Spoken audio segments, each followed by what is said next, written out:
안녕하세요. 밤이 되면 열리는 서점. 저는 서점지기 프첼라입니다. 이번에는 루시 모드 몽고메리 작가의 빨강머리 앤 두 번째 책인 처녀 시절을 읽어봤습니다.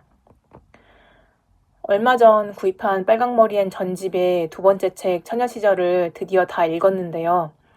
빨강머리 앤 이야기는 제가 우울하거나 인생이 힘들 때마다 인생을 아름답고 행복하게 만드는 신선한 아이디어를 제공받기 위해서 아껴 읽으려고 했는데 도서관에서 양자컴퓨터 관련 책을 대여해 오지 못해서 일단 이 책을 읽기 시작했습니다. 역시나 아껴 읽을 만한 가치가 있는 책이었어요. 빨강머리 앤을 통해서 제가 기대하는 것은 이번 빨강머리 앤의 처녀 시절 이야기를 통해 저는 애니 길버트와의 이성적 감정에 눈을 뜨는 과정을 보고 싶었습니다. 또 성장하면서 겪을 여러 현실적인 문제들, 예를 들면 돈 문제, 인간과의 문제, 사회 속에서의 문제, 나 자신과의 문제에 부딪힐 때 애인과 같이 로맨틱한 상상력으로 가득한 건강한 인간이 어떤 식으로 문제를 해결해 나가며 어떤 식으로 받아들이는지가 궁금했습니다. 저의 경우는 성장 과정에서 다소 저에 대해 확신을 갖지 못한 채 자라났기 때문입니다. 저의 확신 결핍의 문제는 원인이 다양한데 해결책 중의 하나는 누군가 참고할 만한 예시를 찾는 것이었습니다. 안타깝게도 저는 다 자라서 어른이 되기까지도 적절한 예시를 찾지 못했습니다. 이것은 아마 열심히 예시가 될 만한 대상을 찾지 않은 제 탓도 있고 그 예시를 일반 인간들 속에서 찾으려고 했던 것이 패착이었던 것 같습니다. 이런 점에서 봤을 때 저는 진작 아주 어릴 때부터 다양하고 많은 책을 읽었어야 했던 것 같습니다. 결론적으로 말해 그래서 이 책이 제가 해결하길 원하는 내 인생의 문제에 참고가 되었느냐 하면 아직 이 두 번째 책을 모두 읽기까지 직접적인 도움이 되진 않았습니다. 처녀 시절이라고 하는 두 번째 책에서도 얘는 여전히 아이의 티를 완전히는 벗지 못한 10대 소녀였고 어렸기 때문입니다. 그리고 여전히 에이번니와 빨강머리 앤을 둘러싼 세상이 비현실적으로 아름답기 때문이기도 했습니다.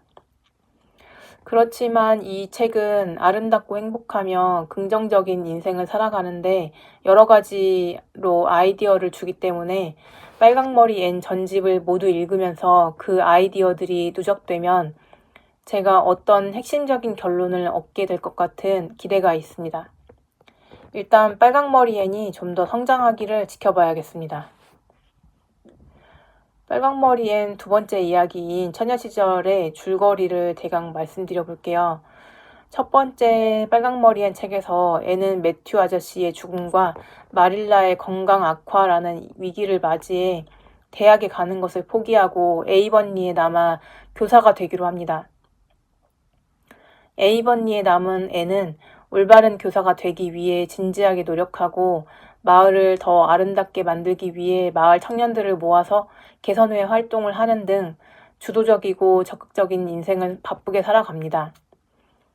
그러던 중 마릴라가 먼 친척의 쌍둥이 아이를 맡게 되는데 애는 자신의 고아였던 과거, 남의 집에 얹혀 살면서 쌍둥이들을 돌봤던 어린 시절을 떠올리며 이 아이들을 적극적으로 키워나갑니다. 쌍둥이들은 착실해서 거의 손길이 필요하지 않은 여자아이 도러와 호기심이 많고 장난과 말썽이 심한 남자아이 데이비라는 아이들이었는데 데이비의 장난과 말썽으로 마릴라와 앤은 더욱더 바쁜 일상을 보내게 됩니다. 앤의 교사로서의 학교 생활은 앤의 기대나 바램과는 달랐지만 그런대로 순조롭게 흘러갑니다. 앤의 학생 중 폴 어빙이라는 아이는 앤과 같이 상상력이 풍부해서 책에서는 서로를 부르는 영혼이라고 표현했습니다. 폴 역시 어렸을 때 엄마를 잃어서 앤과 비슷한 마음의 아픔을 갖고 있으며 이 둘은 교사와 학생의 관계에 나이차가 있지만 서로 상상의 세계에서 통하는 친구가 됩니다. 한편 앤은 우연히 다이애나와 함께 숲속을 헤매다가 메아리 집이라는 곳을 발견하게 되고 그곳에 사는 미스 라벤더를 만나게 됩니다.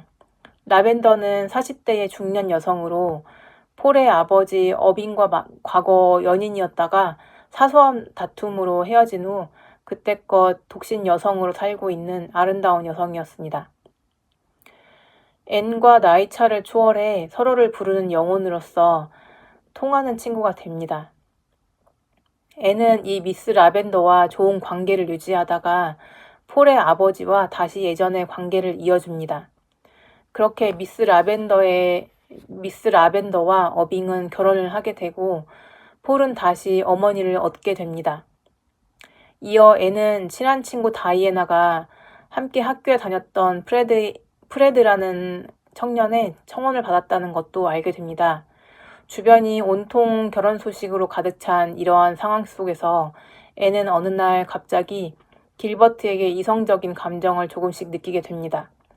그런 앤을 예전부터 좋아하고 있었지만 앤의 투명하고 순수한 소녀스러운 마음에 혼란을 줄까봐 현명한 길버트는 표현을 하지 않다가 앤의 감정선을 읽게 됩니다. 앤과 마찬가지로 길버트는 곧 대학교 진학을 앞두고 있습니다. 앤은 대학에 가게 되는 모퉁이 길이 언제 나타날까를 기다려왔습니다. 하지만 그 기다림에 지쳤다거나 후회나 원망 같은 부정적인 감정은 없습니다. 앤에게는 쌍둥이를 키우는 문제, 마릴라와 초록색 지붕집 등 이제 돌봐줘야 할 가족들이 많이 생겨났지만 이런 상황들이 앤을 지치게 하거나 마음의 갈등을 불러일으키진 않습니다. 관점을 달리 한다면 분명 이런 상황들이 앤의 마음속에 부정적인 감정들을 떠오르게 할 수도 있지만요. 마릴라는 그런 앤에게 대학에 진학할 것을 설득하고 초록지붕 집에 앤 대신 남편을 잃은 린드 부인을 들어오게 해 함께 살기로 합니다. 린드 부인이라면 쌍둥이들을 함께 키울 때도 힘이 되어줄 것이고 마릴라와 서로 의지가 되어줄 것이었습니다. 이에 앤은 대학 진학을 마음먹게 됩니다. 아마 다음 이야기는 길버트와 함께 진학한 대학 시절 이야기가 될 것 같습니다. 저의 독후 감상문을 말씀드려 볼게요. 빨강머리 앤 시리즈가 여러 권이 있다는 걸 처음에 예전에 알았을 땐 책이 다소 따분할 거라 생각했습니다. 작가가 분명히 첫 번째 빨강머리 앤 책이 잘 되니까 억지로 시리즈를 이어서 쓸 것이라고 예상을 했었습니다. 그래서 딱히 빨강머리 앤의 전집이 궁금하지 않았어요. 제 이런 생각은 편견이었지만 맞는 측면이 있었습니다. 작가 몽고메리의 빨강머리 앤이 그야말로 히트를 치자 출판사에서 모두에게 빨강머리 앤 이야기를 더 쓰라고 재촉해서 이 시리즈가 나왔다고 합니다. 그리고 그 과정에서 작가는 여러 가지 인생의 고통을 겪습니다. 작가는 앤 셜리와 같이 긍정적이고 밝은 인생을 살아가지 못했던 것 같습니다. 그녀는 밝고 명랑하게 보이는 자신에게 힘을 얻는다는 어떤 부인의 얘기를 듣고 밝고 행복해 보이는 여성 중에 대체 몇 명이나 해골이 득실거리는 서랍을 숨기고 있는 것일까? 라고 자신의 일기 속에서 빈정댑니다. 그만큼 모두의 실제 생활과 그녀의 사회생활에서의 모습은 간극이 컸던 것 같습니다. 또 그 간극은 모두의 자전적인 소설이랄 수도 있는 빨강머리 앤 셜리와도 있었던 것 같습니다. 그렇게 큰 간극 속에서도 이렇게나 아름다운 소설을 쓸 수 있었다는 게 저에게는 큰 위로로 다가왔습니다. 현실은 똥밭이어도 작가 모드는 자신의 작품 속으로 피안의 세상을 만들어 도피했던 것 같습니다. 모두의 어려움에 비하면 지금 저의 현실은 오히려 행복한 상태라는 생각을 했습니다. 긍정적이고 아름다운 친구 앤 셜리의 상상력을 빌린다면 저의 어떤 인생의 어려움도 잘 이겨낼 수 있을 것이라 생각했습니다. 앤은 자기 자신 혹은 상상력 속에서 만들어낸 어떤 긍정적인 인물과의 대화를 하면서 현실의 어려움을 극복해 나가곤 했는데 저는 이런 앤의 모습이 인생을 행복하고 긍정적으로 살아갈 수 있게 하는 하나의 아이디어로 보였습니다. 두고두고 참고하기로 했습니다. 이 책을 성경책처럼 이따금씩 들춰봐야겠다고 생각한 이유이기도 합니다. 심리학자 누구였는지 잘 기억이 안 나는데 인간이 행복하려면 자신과의 대화를 잘 해나가야 한다고 했던 분이 있었습니다. 작가는 이 사실을 잘 알고 있었던 것 같아요. 앤의 이야기에는 이렇게 참고할 만한 아이디어들이 많았는데 행복한 삶에 대한 아이디어 말고도 작가로서 모두의 뒷이야기를 통해서 작가가 되고 싶은 사람이나 글쓰기에 관심 있는 사람들이 참고하면 좋을 만한 얘기들이 많았습니다. 그래서 다른 책보다도 제가 읽은 동서문화사의 빨강머리엔 전집이 정말 좋았습니다. 책 끝부분에 작가에 대한 이야기들이 풀려 있기 때문입니다. 사실 다른 출판사에서는 빨강머리엔 전집이 거의 안 나와 있기도 합니다. 빨강머리에는 캐나다의 자연이 워낙 아름다웠던 때문인지 유난히 자연에 대한 아름답고 서정적인 묘사가 많았는데 책을 읽으면서 이런 묘사들을 읽으며 상상하는 풍경들도 이 책을 읽는 재미 중 하나였습니다. 그 묘사는 앤의 묘사보다는 현실적이었지만 거의 50% 이상은 앤의 상상력이 관여한 듯한 느낌이었습니다. 그 아름다운 풍경에 마음이 간질간질하면서 충만하게 부풀어 오르는 것 같았습니다. 이와 같은 묘사는 앤 셜리의 인생에 대해서도 확장되었는데 그와 같이 아름답고도 충실한 인생을 살아가는 앤의 삶이 마치 숱 많고 아름다운 머리카락을 보는 듯이 감탄스러웠고 건강함에서 오는 탄력감이 느껴졌습니다. 저도 이런 충만하고 건강하며 아름다운 인생을 살고 싶다고 생각했어요. 이 두 번째 책의 제목이 처녀시절이니까 아마 다음 책에서는 앤도 다이애나와 함께 결혼을 하게 될 것 같습니다. 앤의 이야기에서 이성에 대해 눈을 뜨게 되는 과정은 마치 남사친이 남자로 느껴지는 순간처럼 한순간에 찾아왔습니다. 실제로 아이에서 소녀가 될 때가 이런 느낌일까요? 다시 소녀가 된다면 그 순간을 꼭 기억해내고 싶었습니다. 저는 어릴 때 저와 잘 놀아주던 옆집 오빠와 결혼할 거라고 말하곤 했는데 그 당시의 마음과 어른이 돼서 느꼈던 어떤 남자에 대한 끌림 같은 것의 차이점을 크게 구분하지 못할 것 같습니다. 어쨌든 앤의 순수하고 아름다우며 건강한 마음은 이성에 대한 인식이 다른 아이들에 비해 상대적으로 늦게 찾아왔기 때문에 더욱더 가능했던 게 아닐까 생각했습니다. 길버트도 시샘을 하거나 남자들의 환심을 사려고 하는 다른 여자아이들과 달리 순수하고 맑은 앤을 그래서 더 좋아했습니다. 옛날 소설책에서 이런 이성적인 감정을 느끼는 것을 다소 때가 묻은 듯하게 묘사하는 것을 자주 봅니다. 이 빨강머리엔 책에서는 확실히 그런 면이 짙은 것 같아요. 하지만 확실히 이성적 감정이 아직 싹트지 않은 때는 인간이 더 단순해지기 때문에 확실히 더 순수한 것 같긴 합니다. 하지만 저에게 그런 순수와 때묻은 시절의 구분이 있었는지는 저는 기억이 나질 않습니다.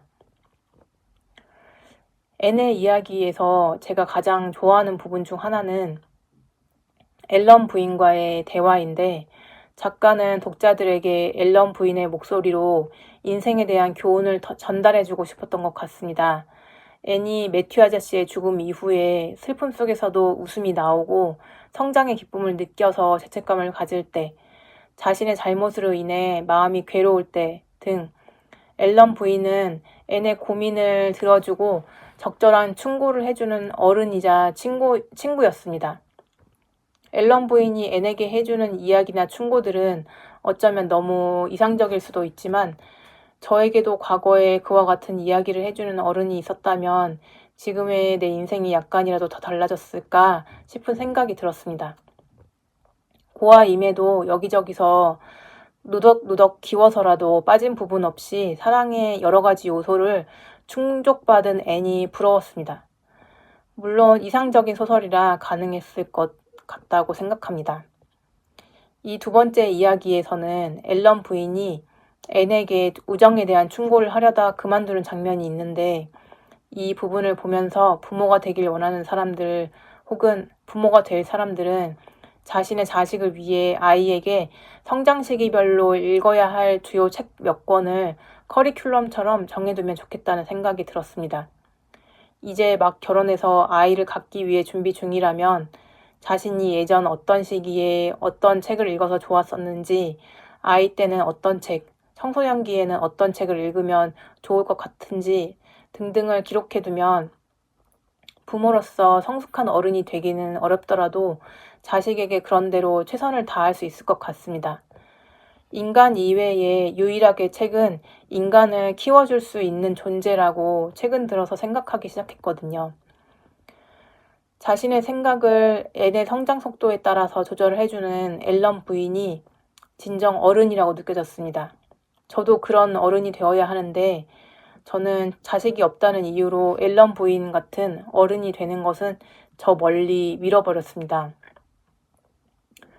사랑에 대해서 받아본 사람만 줄 수 있다거나 배우지 않아도 사랑을 줄 수 있다거나 여러 가지 썰이 있습니다. 저는 둘 다 맞기도 하고 둘 다 틀리기도 하다고 봅니다. 제 생각에 인간은 각각 채워져야 하는 양이 다른 사랑의 그릇을 갖고 태어난다고 생각합니다. 어떤 인간은 유난히 많은 사랑이 필요하고 어떤 인간은 아주 소량의 사랑으로도 이후 어른의 인생을 살아갈 만큼 충전이 됩니다. 제 사랑의 그릇 크기는 어느 정도인지는 모르겠으나 덜 채워진 건 확실한 것 같습니다. 앨런 부인과 같은 어른을 보면 제가 앨런 부인 같은 어른이 되어야겠다 이런 생각보다는 어릴 때 저런 어른을 만났더라면 이런 생각을 하게 되니까 말입니다. 끝으로 앨런 부인이 자신을 자책하는 앤에게 해주는 말을 그대로 옮기면서 이 독후 감상문을 끝내야겠습니다. 그리고 저는 앞으로 괴로울 때, 우울할 때, 힘들 때마다 가장 친한 친구를 만나듯이 이 초록지붕 집의 앤을 종종 만나러 와야겠다는 생각을 했습니다. 우리들 인간은 모두 잘못을 저지르며 살고 있어요, 앤. 그러니 그 일은 이제 끝난 것으로 생각해요. 우리는 잘못을 후회하고 그것을 교훈으로 삼아야 하지만 언제까지나 그 잘못에서 나오지 못하는 건 옳지 않아요. 스스로의 잘못이 잘 용서되지 않을 때 자신의 검열이 나를 너무 옥죄어서 올 때 이 앨런 부인의 말을 읽어줘야겠습니다. 그리고 저와 비슷한 친구들에게도 앨런 부인의 말을 옮겨줘야겠습니다. 더 자세하게 책 내용 궁금하시면 책 한번 직접 읽어보시면 좋겠고 또 제 블로그도 다시 참조해 주시면 좋겠습니다.